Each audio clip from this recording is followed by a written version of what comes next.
The Moon Titan Max 1700 is Moon's take on the new style of box-shaped road cycling headlight. It features an aspherical lens, IPX7 waterproof rating, and a Garmin quarter-turn mount that can be mounted above or below the light, so the light can be mounted below or above the handlebars. According to Moon, this has a runtime of 7 hours in the 400 lumen mode, which would make it quite suitable for the long-distance cyclist who just needs a little bit of sleep each night. Welcome to Overbiked Randoneering, a YouTube channel where we take a look at the equipment and strategies best suited for success for ultra-distance cycling like randoneering. Today, let's dive in and see how this Moon Titan Max performs. I saw the Titan Max release a few months ago, but it was a little bit hard to find from online distributors. Luckily, there was a local distributor that had some in stock, so I was able to pick it up for a pretty good price actually, especially compared to Western markets, and I got it as soon as I could so they wouldn't all get bought up. Included in the set is everything you need, so there's no requirement for other accessories. Charging cable, wireless button with a strap, different shims for diameters of different handlebars, 3 different Allen keys for different needs for the accessories here, like swapping around the quarter turn with the cover panel on the bottom. And it also comes with this nice out front mount, which feels sturdy. The out front mount includes 2 different quarter turn adapters, a GoPro adapter, and a GoPro to quarter turn adapter to allow under the out front mount mounting of the light. The unit's main body is made out of aluminum with plastic caps on either side. Here on one side is the charge port, USB-C, and it has a nice secure feeling closure, so IPX7 seems reasonable. On the other side is the single button that controls the unit. More on that later. On the top we have the quarter turn attached by 2 screws, and on the bottom we have the base plate. These can be swapped back and forth. The screws are different sizes, but on the main body there's an indentation to make sure they're always oriented in the correct position. Facing forward, there's a plastic cover over the aspherical lens, again probably just offering some protection and some extra waterproofing. Overall, the unit feels quite high quality. Here we can see the wireless charging working just fine. The Titan Max can even act as an external battery like many modern lights these days, and can charge a small device like a phone or a GPS from its battery. The battery size itself isn't listed. We'll find out more about that later. One other note, it's not mentioned in the instructions that the Titan Max supports charging while in use from an external battery pack, but the circuitry does allow it. Just bear in mind that if you try this, it will probably damage the battery if done frequently. Lastly, this unit is pretty much fully sealed, so there's not really any repairability that you could hope for, aside from maybe replacing this Garmin quarter turn mount. With only one button to navigate through all these functions, the Titan Max 1700 can be a bit clunky to use. Here, I'll be using the remote control to cycle through the different functions. There are basically 2 lanes of different light settings. The first lane is the high beam, and it has a high beam high and a high beam low. Double click to get to the other lane. Here we have the low beam and flashing modes. So here's low beam high, low beam low, and then 3 different flashing modes that you have to cycle through for some reason. Back to the low beam high. Within each of these settings, there's also the variable lumen system. To do this, you have to use the button on the unit, but if you hold down on the button, it will blink and then start cycling through different settings for that beam style. So here we're cycling down every 2 seconds to a lower and lower setting, and when it flashes, this is at the lowest possible setting. This works for the high beam, this works for the low beam, and it works for the flashing modes. To go back up, you again just have to hold down the button, and every 2 seconds it will cycle through up its range of different settings. So it's a little bit clunky, but it's also a really clever way to get the most out of the light.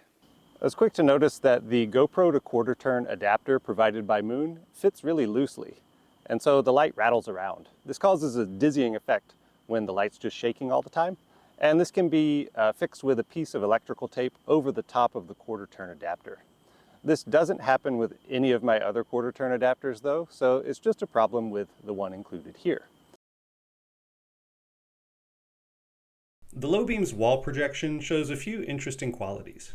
First, the main bright part of the beam is pretty short and rather narrow, but there's also a fair amount of peripheral light just sort of bleeding off to either side. The horizontal cutoff is not particularly strong, so there's going to be some light bleeding into the eyes of oncoming traffic. There's also a fair amount of artifacting going on from this beam. The high beam projection is almost exactly the same, but the bright spot at the top of the beam is just a little bit taller. I actually measured it as having the same height increase as the EVO 1700's high beam. Despite those similarities, the high beam's use out on the road is quite different than with the EVO 1700. Let's take a look. This is a Titan Max low beam on 800 lumen mode. It has a bit of a hotspot that's as far away as the light goes on the road, but that hotspot is kind of small. Between the hotspot and the front wheel, it dims a bit, and that unevenness is less than ideal. There is a little bit of light that bleeds into the periphery though, and it doesn't make it feel like you're riding through a tunnel, like perhaps on the EVO 1700. And here's the low beam on 400 lumen mode. The hotspot just doesn't really cover enough area of the road to comfortably ride at speed. I think though that the high beam can help fix this problem. The high beam mode on the Titan Max is similar to other lights where it just kind of shoots light up into the trees, but it still follows that same beam pattern as the hotspot on the low beam. That means if you tilt the beam down just a little bit, you end up with an area of the road that's evenly illuminated, but that area is much larger than the low beam. And so the horizontal cutoff is still intact, and so you don't blind oncoming traffic, and you get a much more pleasant beam shape. From there, I found fine-tuning the two high beam settings for better balance of light output and longevity has been really effective. On top of having a more pleasant beam pattern than the low beam, I also just get to skip that whole channel of settings that have low beams and flashing modes, so it's just alternating between my two preferred high beam modes. It makes the user experience a lot more smooth and a lot more pleasant. And here are comparisons with the EVO 1700. The camera settings for all these shots were kept at ISO 1250.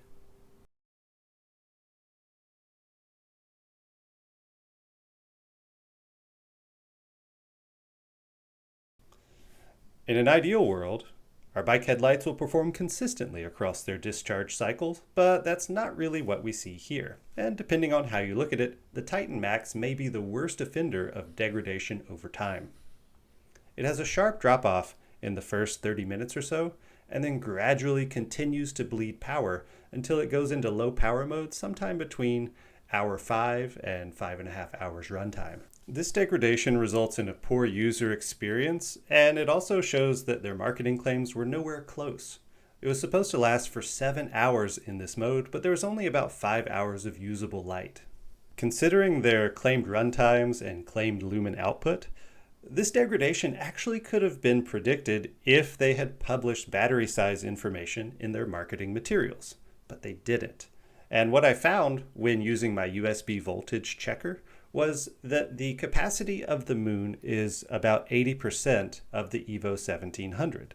So it would equate to about 3200 milliamp hours or 16 watt hours compared to 20 watt hours with the EVO 1700. That difference almost perfectly describes the gap in degradation that these two see from their initial brightness. Things don't get much better for the Titan Max at 800 lumen low beam mode, where there's again a huge initial drop in intensity before it sort of levels off before entering low power mode somewhere around 2.5 to 3 hours runtime. When all is said and done, the Moon Titan Max 1700 finds itself in the category of being adequate for general use. It has bright enough intensity and a decent beam shape. The build quality is really good, and the degradation over time, while it is a concern, is much less of an issue for things like evening rides or commuting. Anyone attempting to use this on a brevet is going to be a bit disappointed though, even if you plan for significant amounts of sleep at night. The battery is just too small to be able to give adequate brightness over that period of time without some significant workarounds like charging it during dinner stops. Instead, using lights that have replaceable batteries is probably the best way to go. The EVO 1700 can also be fine-tuned to provide serviceable but not great brightness for 6 to 7 hours of runtime. For anyone wanting to use battery lights for overnight brevets with little to no sleep, definitely prioritize lights like the Lumintop B01 that have replaceable batteries, and then you can carry as many spares as you need, and charge them whenever it's convenient.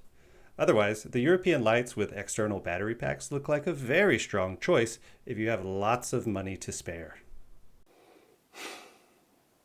I had high hopes for the Moon Titan Max going into this review, and I'm leaving the review pretty disappointed. For the strengths that this light has, its build quality, the use of the quarter turn mount, not needing an app to fine-tune the brightness, there are significant performance compromises at every other corner. The beam pattern, performance degradation over time, and a small battery size make this pretty much impossible to recommend. But even lights that perform well in the same form factor, like the EVO 1700, they also have significant performance degradation over time. I think that's something that we should not accept. However, a manufacturer recently sent me a light in this similar form factor, and surprise, it does not have significant degradation over time and is quite consistent throughout its discharge cycle. So make sure to subscribe because that's one I think has high potential to be a strong performer. But for now, let's give this Titan Max a miss and hopefully they can revise it for better performance in the future.